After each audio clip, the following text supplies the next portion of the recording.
Hello and welcome to the iCreateDaily podcast. I'm Leora Alderson. And I'm Devani Alderson. We are the mother-daughter co-founders of the iCreateDaily brand. We are passionate about encouraging positivity, creativity, and productivity while bringing you information and resources that support your creative aspirations. iCreateDaily is for creators in every genre of creating, from musicians to writers, crafters to inventors, bloggers to entrepreneurs. So if you are into creating anything, this podcast has something for you. So tell us, what would support you most in your journey? You can reach us at creators@iCreateDaily.com. Thank you for joining us on this journey.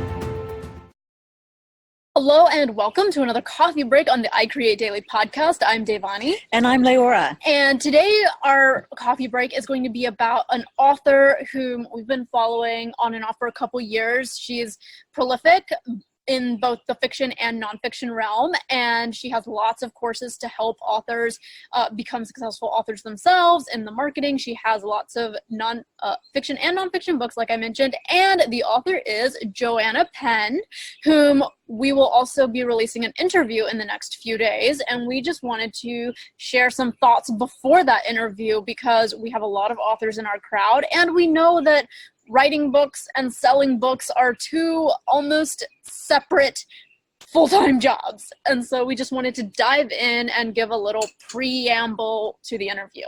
Yeah, definitely. We're really excited and enthusiastic. Joanna is incredibly successful and has a phenomenal blog. And when Devani mentioned that we followed off and on, the off part is only because of time. You know, we don't have time to consume and learn everything we want to learn, all at once and not right now. In particular, as we're building and growing our own multiple businesses. In more the e-com space and less the author space. Right now. However, if we were to follow only one how-to successful author, it would be Joanna Penn of the Creative Pen, just because she has, not only is she delightful with her British accent, but she has phenomenal content. She has both knowledge in fiction and nonfiction, which is unusual for most authors. And she, I can imagine that she got into her journey of writing the nonfiction books for authors because people started asking her, how are you doing that? How are you succeeding? And how are you selling all those books? And she had to figure it out anyway for her own books. I mean, she wrote one nonfiction book in the beginning of her career, but then as that took off, she also started writing fiction novels. And it is a little bit of a different field, because in nonfiction you can sell like courses that go with your book. You can sell just different services. Sometimes a lot of authors who are writing in the business nonfiction space have a lot of opportunity for their book to be like a business card, and that's often used as sort of a slogan, like, oh, your book is like your business card. It's your introduction to the world, your services, your business.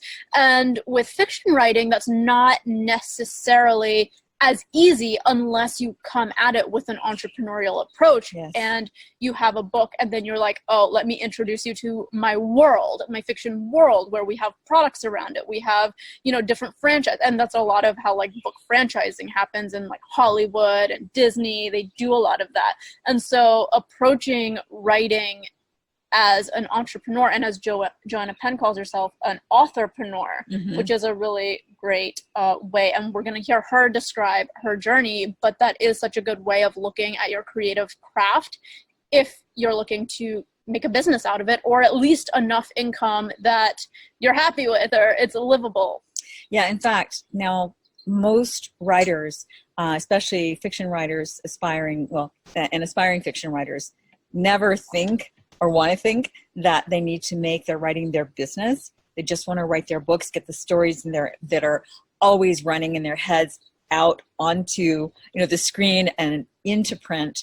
However, the best books can languish in the long tail of obscurity on Amazon if it is that you don't also attend to the audience building your platform and marketing. Yeah. Now there are several ways to go about it. We are not yet the experts at selling many books for fiction or nonfiction. Which is why we're interviewing her. We're in the journey with you ourselves. And in fact, one of the reasons we got in this journey of learning and discovery and sharing this information on iCreateDaily is because of our own frustrations with creating things and putting it out in the world only to hear crickets, because bottom line is, if you make something or write something and put it out there without the marketing push and knowledge behind it, then it rarely sells, unless, and this is the other part of how to be successful, unless you already have an audience for some reason, which is not what most people start out with. Most people don't start out already having an audience. It's a very few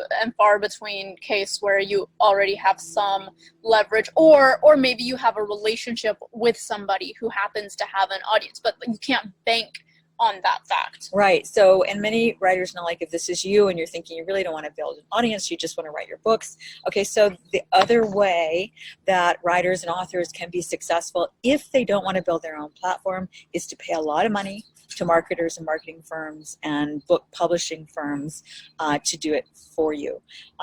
Which is fine if, like, the craft of writing is the only thing you care about in your, your creative craft. And that's sometimes the case for many. Like, all they care about is, I just want to write all my stories and I want somebody else to manage. In which case, know that, you're going to be spending a lot of money up front for a number of years probably before your writing ever pays for the initial investment of marketing. Not only that, but self-publishing, in order to self-publish a book that doesn't look like it was self-published and doesn't read like it was self-published, the only way to do that well is to also spend thousands of dollars often on editors, depending on how many words, how long your books are. And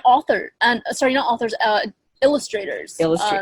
Depending, for the covers and that kind of thing, right? We talked with Joshua Robertson on at least two, we've interviewed him twice, and at one of the episodes, we'll link it below, he talks about his process of, like, finding good illustrators so that his books did not look self-published. Right. And, it's fine to be self-published. In fact, we tend to recommend that even for those already, or even especially for those already well-established, because if you're well-established and you already have the platform, to give you an idea, if you self-publish through CreateSpace, for instance, you get to keep about 70% of the revenue per sale, whereas if you publish through a publisher, then you get to keep 7 to 15%. That's 15% versus 70% if you self-publish. And, that's pretty dismal because books don't cost that much. So this is, like, again, part of the reason that we're on this journey. It's like we feel for writers, authors, and aspiring authors. It's like, wow, how can you take what you love to do and actually turn all that time into something that will sustain you or help sustain you in your life? Because it's such a wonderful craft. There's such a demand. People love stories. Stories have been around forever and always will be. And I don't think the written word as a craft is ever going to go away. It's just going to keep morphing into different things. And so another thing I would recommend as an author is be open to the different ways you can tell a story in your world. Like, maybe you're the scripter and you partner with people who can bring your story to life in a visual way, and yet you're still providing the story and the content. Like, being open as an author to all the different forms that people are consuming stories. Because if you listen to the market and sort of, it's not about writing to what the market wants necessarily, or making art just because the market is demanding it. But if you can tap into the aspects of, this is the way the market's going due to technology or just due to demand, then that can help too. Yeah. Definitely. So we hope that you'll tune in to our podcast. It'll be our next podcast following this one. We are recording this in June of 2019, and we'll air it also in June, as well as Joanna Penn's episode, which, for us, it's a little bit like... There's a hummingbird. Sorry. Oh, wow. Sorry. We're outside and then nature happens and hummingbirds visit. Yesterday we were on an interview, which you may, if you heard it, a deer was grazing in our yard.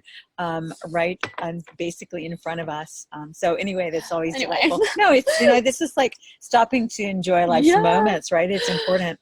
And I think there's something really cool about you're sitting out here in nature and a hummingbird is just kind of more important right now. It's like, there's a hummingbird right there. We're super professional in our front yard recording with a hummingbird. So, well, this is the new market. Essentially, it is doing real life.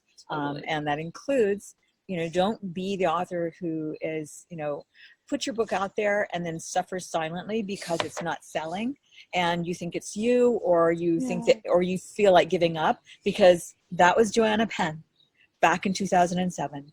And now in 2019, she is a phenomenally successful author, writer, speaker, coach, blogger, podcaster, because... And just a voice for people in the creative author community. Because she didn't give up. Yeah.